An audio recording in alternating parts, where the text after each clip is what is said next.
What's going on, everyone, and welcome back. I have another video for you today. Obviously we are in 2019 now, new year. So as per usual with New Year's, you have a lot of guys who now and girls who are now starting their journey off in fitness and getting into the gym or just training in general somehow or somewhat. Overall, people are now getting started doing fitness. So I decided, to be the caring guy I am, to do a video on 6 tips which I kind of just picked out, which are probably not your conventional tips maybe, or it's just 6 that I think as a beginner you should hit, and the ones that are really going to help you like kind of get started. Because when you're a beginner, you get a lot of gains real quick in anything. You could do nearly any sort of training and get benefits from it to start, just because you're going from nothing to doing something. But these 6 tips are just kind of ones that I thought would help you get started, really put you on the right track, and are ones that if you do, you'll get good benefits. And it's one you should always do. It's not just as a beginner, like people who are advanced who might not be doing any of these tips, probably start doing them. So without further ado, let's get into tip number 1. So my first tip is protein intake. So obviously everyone knows protein, muscle, kind of goes together, and obviously it's kind of the bro sort of thing of just, yeah, protein. Right, you don't need to just shove protein filled stuff down your throat all day. So the kind of target which you want to look at is between like 1.5 to kind of 2 grams per kilo of body weight per day. So if you had someone who was 100 kilos and they did 1.5 grams per kilo body weight per day, you were having 150 grams of protein per day. 100 kilo bloke having 2 grams per kilo every day, 200 grams of protein a day. There is a conversion to pounds as well, but obviously we're in England and majority of us use kilos, so I just thought I'd give it to you in kilos. But that's kind of your range. So 1.5 to kind of 2 grams of protein per kilogram of body weight every day. So you can kind of just type in on your calculator like 1.5 times 73 or whatever, and you'll get your daily protein. Now, one thing that is good with the high protein diet is it's filling. Protein is, what's the word? Satiate. Play that one more time. Satiate. Yes, that's what I wanted. But satiating is what I want to say. So protein is very satiating, so that fills you for longer. So especially when you go like on dieting aspect and you want to lean down, having high protein diet will allow you to go for longer without food because you'll be more full. And I think for most guys, protein won't be an issue because guys just tend to, that bro side of it, just like smash protein. Give me more chicken, give me a shake, like everything. It's probably more for girls, and females in general probably don't eat enough protein. And male, female alike, like you should still aim for that 1.5 to 2 grams of protein per kilogram of body weight. And honestly, if you don't have a high protein diet, I urge you to go on it, especially if you're doing any sort of training. It's not just building muscle, it's recovery, it's improving in whatever you're doing, like performance wise. It's helping you get the adaptations and benefits from your training. And honestly, you'll feel sick. Trust me, you will, as in sick in a good way. That was a terrible use of the word. You'll feel very good. So yeah, I urge you, protein intake, hit between that 1.5 to 2 grams of protein per kilogram of body weight a day. Do it. So tip number 2, kind of leading on for that, it's whole foods. Now I'm using this as a tip in terms of whole foods over supplements. Protein shakes for efficiency, they're optimal if you don't want to eat, if you feel sick after training, it's being able to get that protein in. But always look for whole foods first. Whole foods, so it would be more beneficial for you to have a whole meal after training rather than a shake. Obviously, circumstances dictating that, but it's just better food. You're going to get a lot more nutrients. If you're having veg, if you're having some fruit, you're going to get a lot more vitamins, minerals. Ensure you get your proteins in, and also a good carb source as well. And it's not to say that's the right way to do it. If you want a shake, have a shake at the end of the day. Like, I'm not forcing you. I'm just saying it's more beneficial.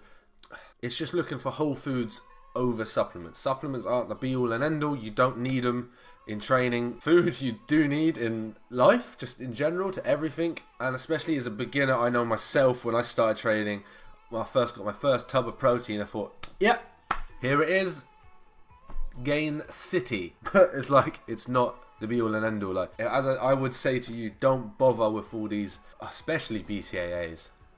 Don't bother with BCAAs. Please, just don't. And if you do, stop buying them. Unless you just like them for the taste, but get some Robinsons, it's a lot cheaper. Like, do you need protein powder? No. Can you get most of your protein from food? Probably, if you put the effort in. Like, a lot of people don't bother looking or putting the effort in. But, like, if you're going off the bottom end of that kind of protein mark that I said earlier of 1.5, if you're 100 kilos, that's 150 grams of protein a day. Relatively easy to hit.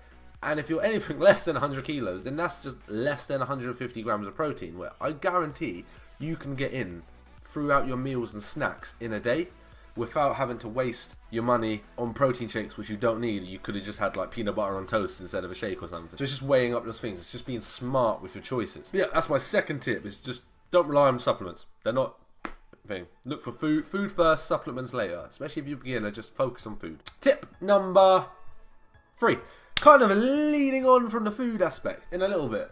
In a way. It's kind of, I don't know, oh well. Is don't worry about being really lean. Now, I say this because obviously you see these fitness guys, you see fitness girls all over Instagram, and they are shredded. They're not like that now, probably, guarantee you. Unless they're doing a show, then obviously not. But I guarantee you they're not that lean like that. They probably lean like that for maybe 2-3 months of the year, and then in a semi-lean state for the rest of it. But why I say do not worry about being lean is because if you do, you will put hinder on the gains you're going to make. If you worry about being lean, especially when you're a beginner, it's all about just smash food, calorie surplus, just be in that surplus. If you're not in that surplus, especially as a beginner, you're going to make, in the first 3 months, a massive amount of improvement from the off. Again, this is girls and guys alike. That first 3 months of training, you're going to make huge headway. And if you're thinking, I want to kind of be in a calorie deficit at the same time, so I'm lean, you're going to limit the amount you're going to make in that 3 months, and then you will regret it.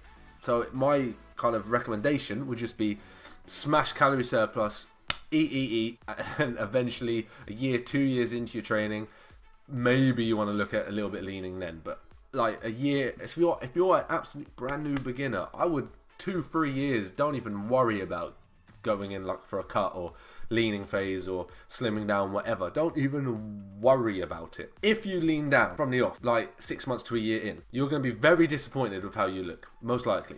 Purely on the basis of you're not going to have that muscle built, or the amount of muscle built that's going to give you the look you want. You're going to lean down, you're going to be very skinny, and be, as I say, quite disappointed in how you do look. You need to build that base first before you take away the layer of body fat to show it off. And say, this is guys and girls alike. If you want whatever shape you want, you've got to build that shape first before showing it, or you will lean down and not kind of get what you want. So it's girls and guys alike. Focus on building the muscle, focus on building strength, and then year 2-3 years in the line, then you can look at being lean. Again, tip number, what are we on? 5? Yes. Is don't have unrealistic expectations. Kind of leads on from the next point. I think I'm leading this on quite well. What I mean, don't have unrealistic expectations. Now, this can go for muscle building, weight loss, sports performance, strength building, whatever it is. It's don't have unrealistic expectations. Example, if you say, I want to lose 17 stone in 2 months. Right, obviously that's a little bit extreme, a little bit dramatic, but it's kind of getting my point across. It's not probably plausible or possible or likely or anything that is around those words. Now, if you said you want to lose 17 stone in general, okay, we can go with that. It's a long-term goal. Fine, we can set that as that long-term goal. We want to lose 17 stone. Now, this is where we want to set short-term goal. So if you said you want to lose a stone in the next 2 months, there we go. We can do that. We can do that. 1 stone in 2 months, easily attainable. If you said you want to lose 3 stone in 2 months, okay, we're getting a little bit more on the harder side, but we can do that. It's when you say you want to lose 10 stone in 2 months, it's like, right, step back, you're being an idiot. That was mean. I don't mean that. Be kind of are. It's just don't set unrealistic stuff that you're not going to hit and then be disappointed. So if you're benching 40 kilos for your 1 rep max, you say, so what is it now? It's January now. So if you said, by July I want to hit 100 kilos. It's a lot of weight. It's like you don't want to set yourself those goals, get to that point, don't get the goal, and then be really disappointed, go off your training, and then it's just going to put you on an off rail for the rest of it then. I can give you a pure example of like setting an unreachable goal or just too big of a goal and then getting disappointed. Like I said like last year, by like 2019, I want to be blue. Like I want to have a blue skin color. Like I watched Smurfs, I watched Avatar, and I was like, I would really like to be blue. And as it happens, like, obviously, I'm not blue. And to be fair, I've been going through a lot of like a down patch because of it. But, going back to the benching, what you need to do, you want to hit little goals. So if you say, okay, in 3 months' time, I want to put on 10 kilos onto my bench press. There you go, that's good. And if you hit that earlier, fantastic. We'll just say, okay, I want to put another 5 kilos on that now and step load it from that. Don't just say, 100 kilos, by that point, I want it. And then if you don't get it, cry. It's all about being realistic with yourself. I think the best thing I can say for this is use it as a weight loss example. So if you say, oh yeah, okay, I want to lose 10 stone. Okay, cool. But again, that's a long-term goal. Let's go short-term goal. Okay, I want to lose 5 stone. Then you bring it right back. 1 stone. Okay, get in there. I want to lose a pound. Cool. That's where we want to be. You want to look at that next pound. You don't want to look at the next 10 pounds or 20 pounds. The next pound, and then every pound you look at it from there, and you have small victories. If you don't give yourself these small victories, so 10 pounds is good enough. You lose 10 pounds, bang, great. Lose another 10, absolutely fantastic. But if you're saying every 50, it's going to take you a while to get to that 50, and you're not going to get these small victories that are going to keep pushing you on mentally to get to your long-term goal of that 10 stone. Same with strength. Put 2.5 kilos on a lift, fantastic. Put another 2.5 on, fantastic. But if you say, every 20 kilos, it's going to take you a while.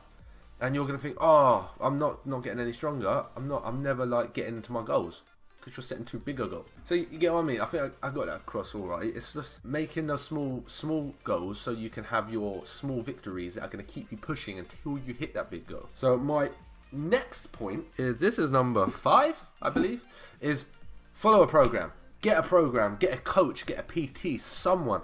Don't go into the gym blind. Don't go in and just do a couple sets on that, couple sets on this, couple sets on that, or just do like a massive circuit and be like, yeah, cool, yeah, I feel good. Next, get up, do another machine. It's like, yeah, I feel great. Yeah, next, and just do random stuff like that. I've seen it in the gym loads. Someone sits on that machine, does like sets of God knows how many, gets up, goes on that one, does some other number of reps there, and just keeps moving around, and then actually leaves. It's like, okay, you've been here for an hour and done jack all. Like, effectively, you've not done anything positive anyway. There's so many guys selling like online coaching. There's guys selling programs. Buy it. Buy a program. Get a coach. Get a PT, like someone that's going to help you, or something that's going to allow you to go to the gym with an idea, with a plan specifically tailored to your goal. And if you say, I want to put on size, right, do you know how to do that? No. Well, how's that going to go then? But, he's selling a plan that he says will get me size, so I'm going to buy that for like 20 quid. Oh yeah, look, I've got a 12-week training program now I've just bought for 20 quid, and it's got all the exercises I need to do Monday to Friday to get to my goal. So I'm going to go in and see, I don't know what exercise that is. Search it on YouTube.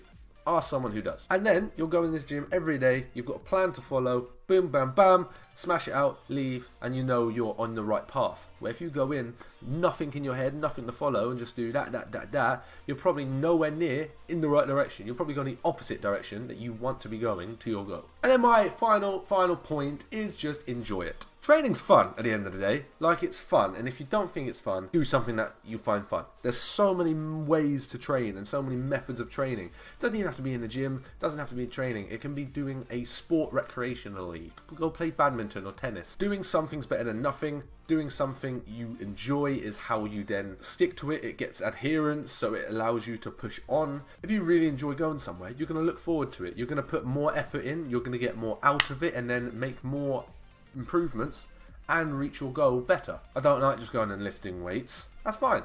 Do a class or something, or look at different ways to lift weights. You don't just have to go in and do 5 sets of 5 or bloody 4 sets of 10, like the generic ways of doing it. Research, do some searching, find ways that you can do it. Do more of a HIIT style training. You know, there's loads of stuff. It's just going out of your way to find it, or asking the right questions or right people. Then everyone has it, have fun, use it as a therapy. Like, a lot of people love it as therapy. It's stress relieving. It makes you feel good. Like, the benefits of it outweigh the negatives by absolute donkeys. Tell me a negative to lifting weights. I didn't hear anything. Those are my kind of 6 beginner tips. So you've got your protein intake, whole foods over supplements. Don't worry about being lean. Focus on size first. Don't have unrealistic expectations for yourself. Follow a program. enjoy it. Okay, I think I kind of got across what I wanted to say. I probably rambled a little bit, but I just kind of want to get you those ideas. So if you can just follow those things, they're not very hard to put in place. They're pretty easy. It's not hard to get a program. It's not hard to eat more food or protein. It's not hard to use food over supplements. It's not hard to just put small expectations in rather than massive, and it isn't hard to enjoy it. Right, I do hope you liked the video. I really hope you liked the video actually, and please show that like by hitting the thumbs up button. Subscribe to the channel if you are new. Drop a comment down below, and I'm gonna see you next week with another video of myself doing something. So until then, later.